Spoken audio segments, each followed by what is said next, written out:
Бягането може да те отведе там, където думите не могат. Особено, ако не гониш върхове, а свободата между тях.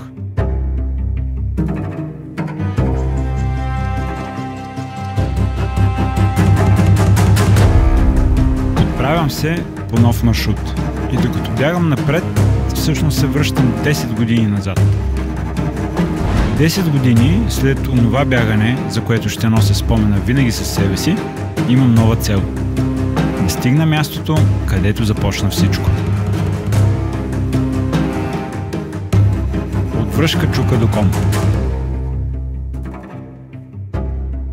Това е пътя към началото.